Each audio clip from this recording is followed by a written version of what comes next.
like that, like this, like that, like this, like that.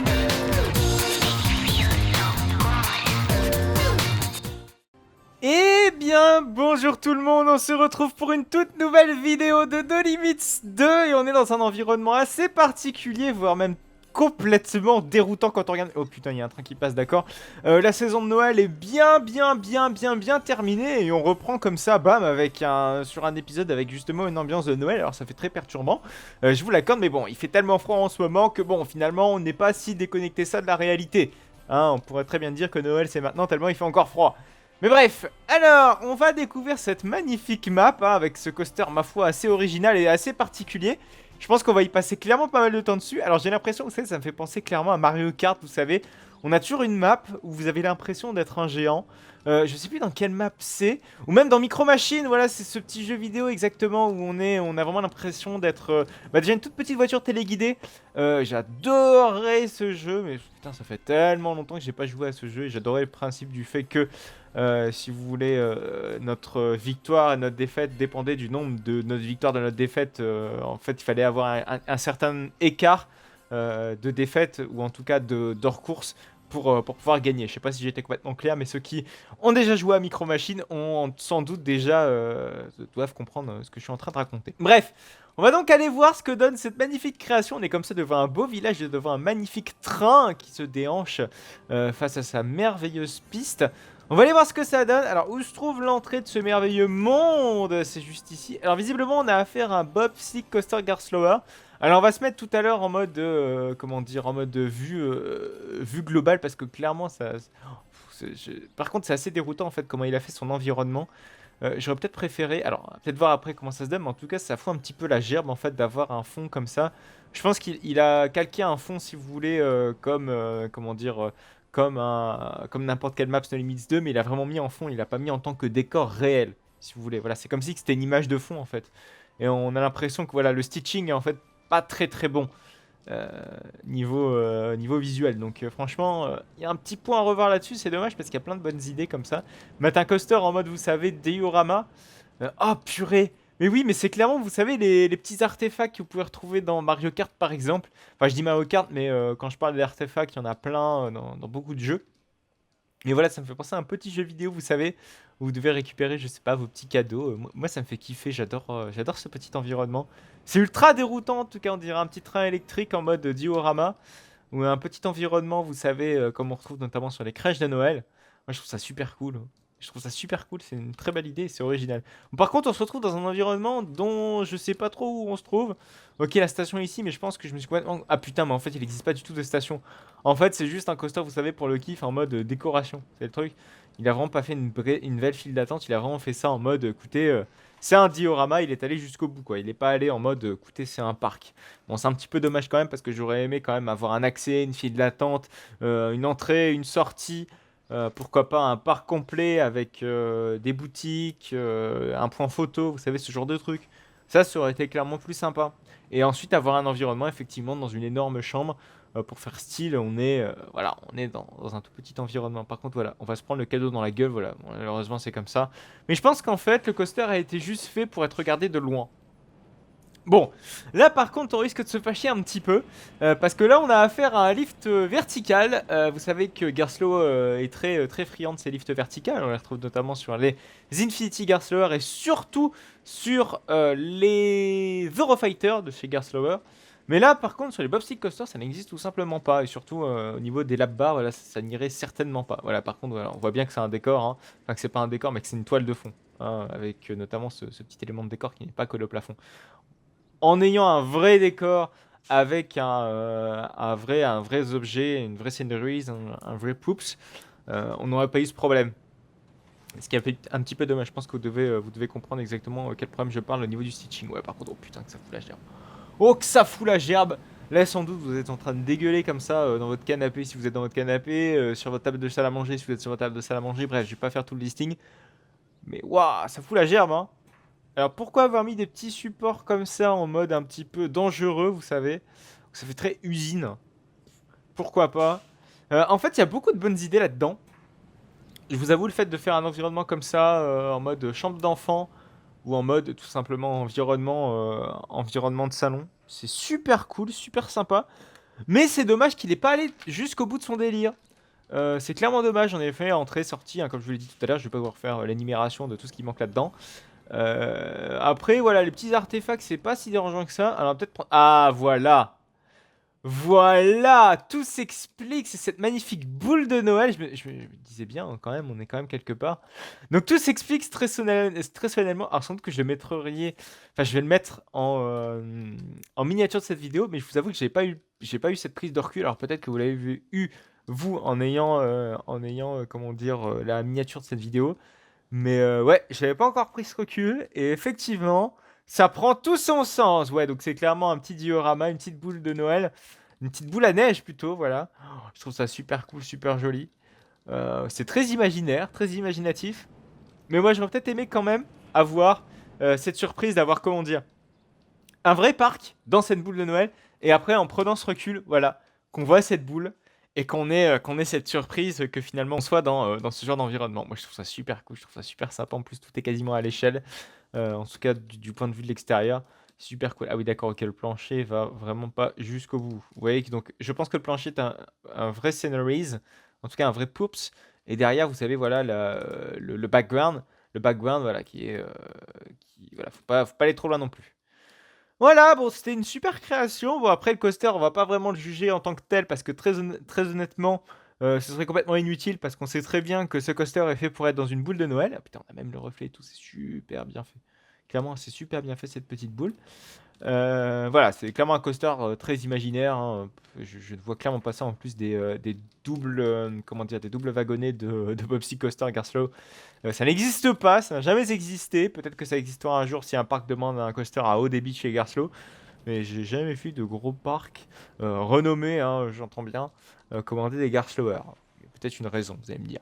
Bref, on va donc passer, ça ne compte pas. On va donc passer au coaster suivant de cette magnifique vidéo. On a commencé quand même très très fort et très original là pour le coup. Mais ce coaster a l'air d'être beaucoup moins puisqu'il s'agit de Monster. C'est un inverted BM. Alors décidément la mode des inverted BM Monster, ça commence à bien faire un petit peu là avec Monster ou Alligator. Bon, ça a commencé avec Alligator, hein. Ça a continué avec notamment Gronalund, mais le succès visiblement de cette inverted de Gronalund a l'air d'être quand même assez honorable. Donc visiblement, ça donne de l'inspiration, en tout cas aux créateurs, et notamment au Mencon Costa qui nous a créé donc ce merveilleux Monster, qui est donc un inverted BM tout violet, un petit peu girly, on va pas se mentir, hein. Bon, girly, j'ai plus un coaster vraiment en tête qui fait tellement trop girly, c'est Kadri. Kadri Roller Skater à Plopsaland de Panne.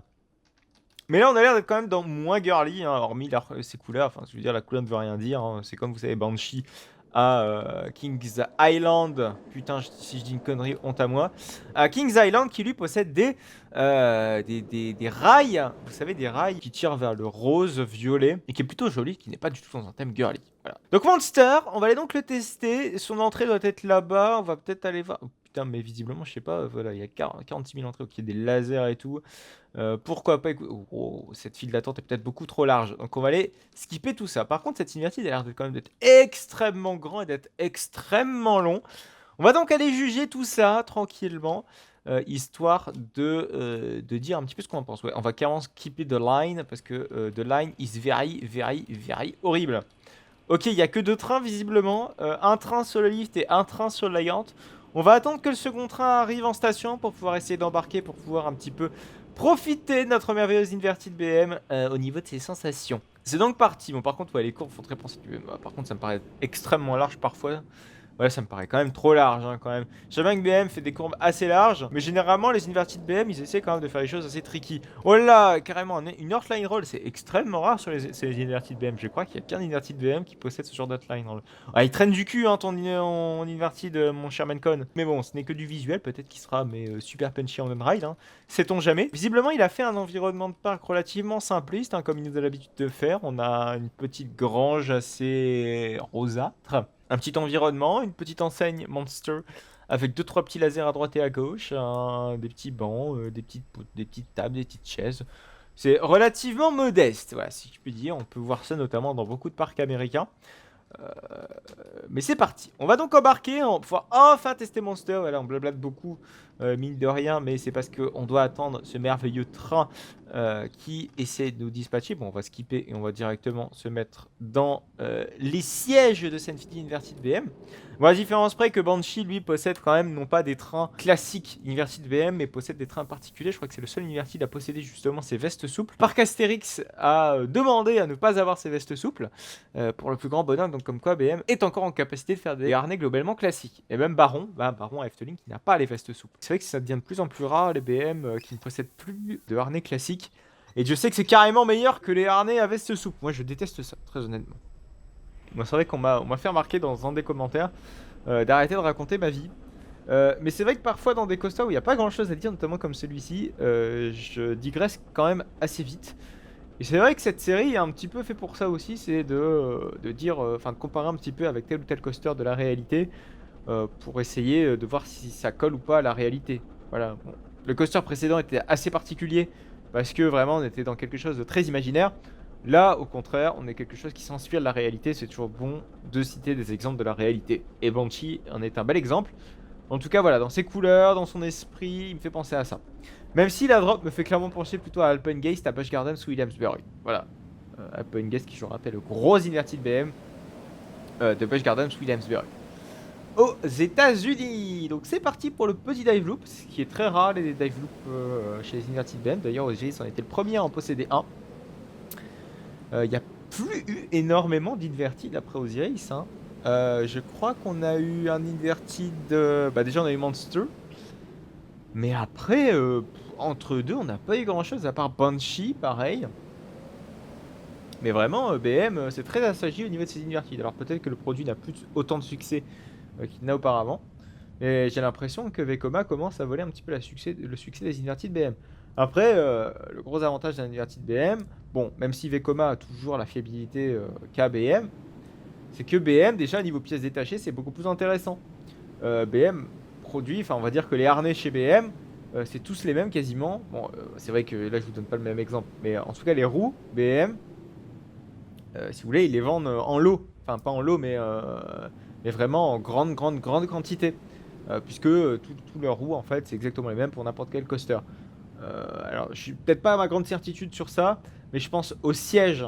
Voilà, ça c'est sûr, les sièges, les harnais, voilà, c'est toutes des pièces voilà, qui reviennent sur tous leurs coasters. Tandis que chez Vekoko, pour l'instant, il n'y a pas beaucoup de pièces qui reviennent entre chaque coaster. Voilà, même si voilà, ça commence à se standardiser avec. Voilà, c'est la standardisation des pièces, ça commence à se standardiser chez leur nouveau Vekoma. Mais c'est pas assez standardisé pour en devenir aussi intéressant qu'un BM. Vous voyez, les sièges chez BM, c'est tous les mêmes. Tous. Que ce soit inverted, que ce soit floorless, que ce soit. Peut-être pas stand-up, je suis pas sûr. Que ce soit wing coaster, c'est tous les mêmes. C'est la façon dont vous allez relier, comment dire, le siège au train qui va être différente. Voilà. Mais quand vous voyez le nombre de sièges qu'il y a par train, par exemple, voilà, quand il faut les changer, c'est quand même hyper intéressant. Vous voyez le truc? Donc c'est très bien une certaine standardisation des pièces et c'est intéressant surtout au niveau coût. Voilà, c'est ça aussi BM. Et aussi au niveau capacité. Un BM, ça n'a pas du tout la même capacité qu'un STFC Vekoma. Hein, n'est pas négligeable. C'est aussi une certaine prestance, une certaine allure, etc. Voilà. BM a certains avantages. Bon, après, niveau layout, je pense que je vous en ai déjà fait assez l'éloge inversé. Voilà, j'en apprends des expressions. Bref, on va donc s'attarder donc sur le dernier coaster de cette vidéo. Et donc on reprend avec un autre coaster qui a l'air ma foi assez particulier, qui a l'air d'être, comment dire, inspiré de Hollywood Dream, mais qui est surtout inspiré de là où se trouve Hollywood Ride Trip Rocket, donc qui est donc, vous savez, le Morror zoneux de Hollywood Studios, non pas de Hollywood Studios, n'importe quoi, Hollywood Studios c'est chez Disney, mais plutôt de Universal Studios, donc à Orlando. Donc vous savez, donc le merveilleux Maurer avec son lift vertical, mais cette fois-ci on a affaire à un BM. On a l'impression qu'on a vraiment une fusion entre celui-ci, donc le Maurer, et puis le BM qu'on a notamment en Asie, donc qui est pareil, il y a Universal, le tout petit Hollywood Dream. Voilà, ça me fait clairement penser à ça. On va donc voir ce que ça donne, mais c'est très perturbant, je vous avoue, de voir ça. Un BM à Orlando, écoutez, pourquoi pas. C'est vrai que Universal est très friand de BM. Maintenant, il est surtout friand d'Intamin. Hein. Regardez tout ce qu'ils achètent de chez Inta. Mais en tout cas, c'est assez bizarre de voir ça. C'est vrai que c'est pas complètement déconnant non plus, ils l'ont déjà fait en Asie. Ils se sont pas fait chier à aller s'acheter un mirror parce que vu la fiabilité des mirrors, ça a l'air de pas trop leur satisfaire. Et puis surtout que le débit est quand même pas relativement bon pour ce type de coaster. Donc on va voir ce que ça donne. On va aller se passer donc au milieu de ce train pour avoir une vue plus dégagée possible. Alors par contre c'est vrai que c'est dommage, c'est que la théma est pas très très bien travaillée en tout cas. Bon, on parle pas de la théma en tant que telle, mais je parle plus des bâtiments autour hein, qu'on a chez Universal Orlando. C'est vrai que bon, la théma d'Universal Orlando n'est pas non plus exceptionnelle. Je parle bien de là où on a de la zone de lot, hein, du parc où on a par exemple les Simpsons, pas du parc évidemment Island of Adventure. Hein. C'est pas le même délire quand même.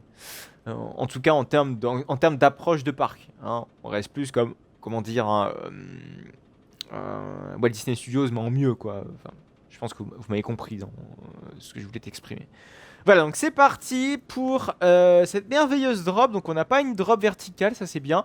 C'est qu'il n'est pas tombé dans la facilité de faire, comment dire, un layout presque identique à Hollywood Ride Trip Rocket, donc le vrai, mais plutôt a fait quelque chose qui serait dans le style BM.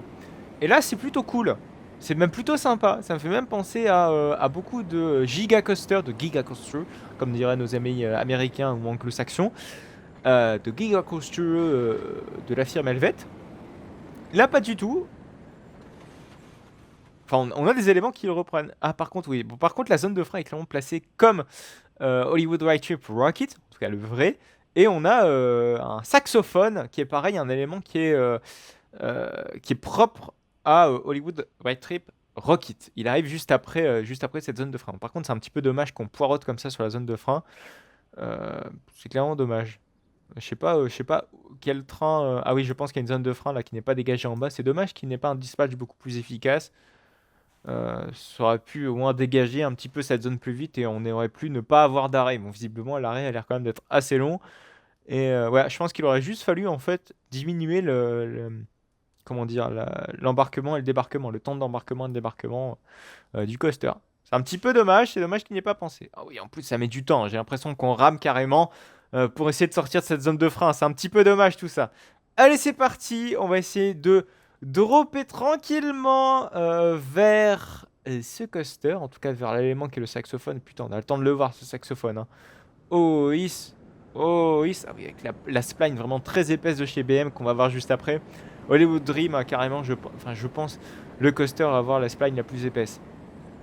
Ça permet quand même d'encaisser les forces G beaucoup plus efficacement. Et aussi, accessoirement, c'est ce qui en découle notamment d'une certaine longévité du coaster. Après, j'ai jamais testé Hollywood Dream. Peut-être que ce coaster, c'est vraiment l'hypercoaster le plus petit Hollywood Dream. Hein. Peut-être il vibre à fond. Dans ce cas-là, autant pour moi. Ah ouais, mais c'est vraiment, c'est ponctué d'airtime, mais d'airtime presque inexistant, j'ai l'impression, ou d'airtime très BM-esque. Si je puis encore, putain, ouais, la vitesse est extrêmement faible. Hein. Wouah. Faut pas être pressé, hein. Faut clairement pas être pressé. Oh, mais on est à la limite du rollback. Mais tu m'étonnes en fait que le train attend 3 plombes là-haut. Ah ouais. Ah ouais, mais non, faut retirer un train là, t'as trop de débit. C'est pas possible, tu peux pas faire tourner ton coaster comme ça. Ah putain. Mais limite limite les freins magnétiques vont nous faire launcher en arrière tellement c'est lent. Oh, c'est horrible. Il y a un petit problème de cadencement de ton coaster là. Clairement, il y a même un très très gros problème de cadencement du coaster. Ça, c'est clairement dommage. Ouais, regardez là. En fait, si vous voulez, il aurait juste fallu faire un layout beaucoup plus long ici, ou tout du moins faire une tempo quelque part. Parce que là, faut surtout pas qu'il s'arrête sur la zone de frein. Ou à la limite, s'il s'arrête sur la zone de frein, c'est vraiment en cas d'urgence. Faut pas qu'en opération normale, faut surtout faire en sorte qu'il ne s'arrête pas. Parce que sinon, vous imaginez le délire, quoi. Non, c'est pas possible, c'est pas possible. Et en plus, ça va justement faire ralentir toute la cadence encore plus du coaster. Donc, vaut mieux mettre une tempo en station pour éviter justement un arrêt ici et encore plus ralentir les opérations. Vraiment, faut s'assurer de ça, parce que sinon ça peut être une usine à gaz. J'ai l'impression qu'il y a beaucoup trop de trains. Ouais, il y a aussi beaucoup trop de trains d'ailleurs pour d'ailleurs, c'est clairement inefficace, c'est clairement dommage, c'est tellement con. En tout cas pour ça. Voilà, donc je pense qu'on va s'arrêter là pour cette vidéo. On aura vu 3 beaux coasters en soi, hein. C'est vrai que tous étaient plutôt original. Le premier, on a eu un truc mais complètement uluberluesque avec cette magnifique boule de Noël. Ça, clairement très étonné de ça. Le deuxième, un truc beaucoup plus classique qui était dans la veine des coasters existants. Bon, finalement, ce que nous sait faire Minecon Coaster. Et finalement, on a eu comme troisième et dernière création un coaster qui était complètement imaginé mais d'un parc qui est existant. Putain, ça traîne du cul. Mais qu'est-ce qu'il a des défauts ce coaster là? Qu'est-ce qu'il a des défauts? C'est dommage, c'est con, il y a plein de bonnes idées là-dedans. Mais ouais, je pense qu'il y aurait dû avoir une meilleure conception en amont ou en tout cas un meilleur bricolage pour justement éviter ce genre de trucs. Déjà, une tempo aurait suffi. Une tempo aurait suffi et après voilà, pour éviter justement toute une modification du coaster, une tempo aurait suffi. Mais évidemment, je pense que c'est la conception du coaster qui aurait dû être un poil de cul meilleur. Voilà, et en plus ces éléments ont l'air carrément sympa. Regardez, vous imaginez comme ça dans le parc avoir des éléments comme ça? Je trouve ça cool, moi. Bref, on va donc se quitter là pour cette vidéo, pour cette magnifique, ces magnifiques 3 créations qui étaient plutôt cool et plutôt sympa. On va donc se laisser là, on va donc se retrouver la semaine prochaine pour du No Limits 2. En attendant, n'oubliez pas, vous pouvez retrouver ces 3 créations dans la description de cette vidéo. Vous pouvez également me retrouver sur Instagram, Utip et Twitter, également dans la description de cette vidéo. On se retrouve donc la semaine prochaine pour une mise 2 et le mercredi à 14 h pour du Roblox. Allez, à plus tard.